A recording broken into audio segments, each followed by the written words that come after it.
Приветствую на канале Водолей Плюс. Сегодня у нас очередной монтаж станции Битека СК-3ПР. Тут у нас с вывозом земли. Здесь мы устанавливаем септик. Закладная у нас уже из дома тут выведена. И выброс туда к тому забору. Вот. По результатам покажу, что у нас получилось.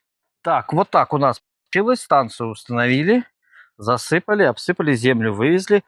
Выброс произвели туда, к забору. Так, сейчас покажу, что у нас тут внутри. Так, вот так у нас внутри. Все бурлит, все качает, все работает в штатном режиме. Сигнализацию проверили, все работает. Так, подсоединили подводящую трубу, она у нас где-то здесь уходит. Ну, как-то так у нас все получается. Все, всего доброго, до свидания.